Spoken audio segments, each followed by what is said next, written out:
Para el problema 2138 tenemos lo siguiente. En la región entre dos placas paralelas planas con carga opuesta existe un campo eléctrico uniforme. Son palabras claves, ¿okay? Por eso es la señal. Se libera un protón desde el reposo, ¿okay? Protón desde el reposo en la superficie de la carga positiva. Entonces tenemos aquí, ¿verdad? Dos placas paralelas. Sabemos que, pues aquí, puedo ponerlo así, ¿verdad? Da exactamente igual. Puedo poner el negativo arriba, el positivo abajo. Puedo poner las placas verticales. Da exactamente igual. ¿Ok? Entonces nos dicen que el protón, pues lo liberan del reposo desde la placa positiva y pues se mueve hacia la placa negativa. Es un movimiento natural porque siente repulsión, ¿verdad? La placa positiva y siente atracción de la placa negativa. Entonces, ¿qué es lo que está sucediendo? Pues sí, al final de su recorrido golpea la superficie de la carga opuesta, que está a una distancia de 1,60 centímetros, o sea, la separación entre placas es 1,60 centímetros, y tarda pues 1,50 microsegundos, o 1,50 por 10 a la menos 6. ¿Ok? Entonces, fíjense lo que nos están dando, el tipo de información que nos están dando, y qué es lo que nos están pidiendo. La magnitud del campo eléctrico, como conociendo que es un protón, ¿verdad? Y aquí el campo eléctrico es el que está generando las dos placas, no es el que está generando el protón. ¿Ok? El protón no puede sentir una interacción con su propio campo, como que si yo tratara de empujarme yo mismo, ¿ok? O tratara de alarme, o tratara de colgarme yo mismo. O sea, no. El protón está percibiendo una interacción debido al campo eléctrico que hay entre las placas. Y recuerden pues que el campo eléctrico va del lado positivo al lado negativo entre dos placas o pues sale de las cargas positivas y llega a las cargas negativas. ¿Okay?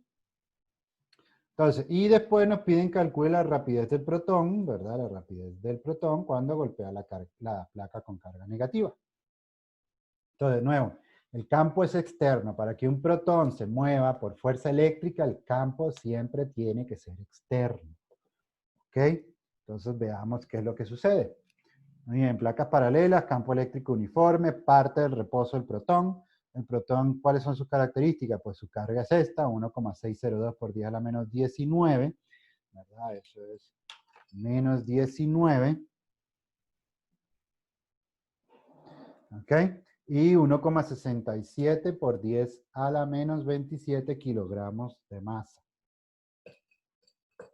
Entonces, tenemos que la distancia que recorre es 1,60 centímetros. Eso es, pues, eterno, prácticamente para un electrón, pero fíjense que tarda, pues, del orden de 1,50 por 10 a la menos 6. ¿Ok? 1,50 microsegundos. Ok, entonces, nos piden campo eléctrico. Entonces, el campo eléctrico, no conocemos la forma del campo eléctrico que hay entre dos placas paralelas.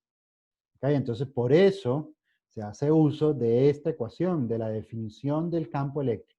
Cuando no conocemos la forma del campo eléctrico, lo que hay que trabajar es con esta ecuación, con la ecuación general del campo eléctrico, entonces fuerza entre carga. Pero de aquí no conocemos la fuerza. Sabemos que es una partícula que prácticamente se mueve en línea recta, parte de cero, por ende tiene una aceleración, segunda ley de Newton. ¿Ok? Si parte de cero y se está moviendo, tiene que tener aceleración, segunda ley de Newton. ¿Y cómo determinamos la aceleración? Porque tenemos la masa, pero no podemos determinar la aceleración para poder encontrar la fuerza, para después poder encontrar el campo eléctrico. Pues movimiento rectilíneo, uniformemente acelerado. ¿Por qué la aceleración, por qué uniformemente acelerado? Porque el campo eléctrico es uniforme. Por eso se lo subrayé. Palabras claves. Campo eléctrico uniforme. Entonces, bueno, bien, Jake. Conocemos la distancia, conocemos el tiempo, bueno, y para eso utilizamos esta ecuación para determinar la aceleración. ¿Ok? Entonces, bueno, ahí tenemos ya la aceleración, ¿cómo se llama? Tenemos con esto, de aquí obtenemos la aceleración, esto que está aquí abajo, ¿verdad? Entonces la aceleración, 2D entre t al cuadrado, hacemos nuestra operación 1,42 por 10 a la 10.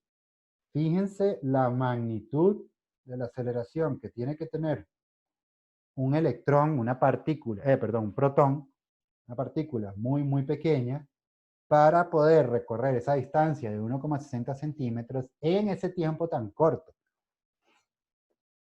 ¿verdad? Entonces, es tomar en cuenta las dimensiones. Estamos hablando de una partícula que tiene de orden de tamaño de 10 a la menos 14, 10 a la menos, sí, 10 a la menos 14 metros, ¿ok? Un tamaño más o menos de eso.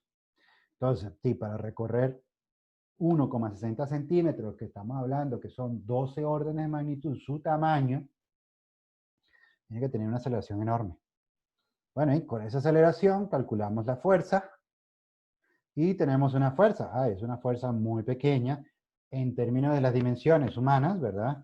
Pero es una fuerza lo suficientemente grande como para generar esta aceleración y pues tener estos tiempos para esta distancia. ¿Ok? Entonces, con esa fuerza, pues calculamos el campo eléctrico. Pues sí, fuerza entre carga, ¿verdad? Y nos queda 148 newtons por coulomb.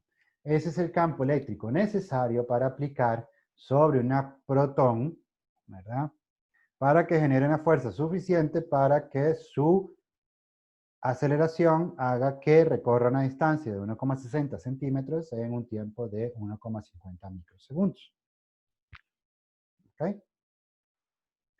Entonces, después nos piden la velocidad, perdón, la rapidez final, o sea, la rapidez con que llega a chocar contra la placa de carga negativa, pues sí, es aplicar las ecuaciones de movimiento rectilíneo uniformemente acelerado.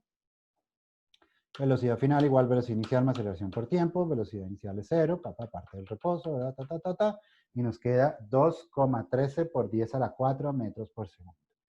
Recuerdo nuevamente, las cifras significativas es sumamente importante tomar en cuenta, por eso los resultados con esa cantidad de decimales. Ok, entonces sería el problema 20.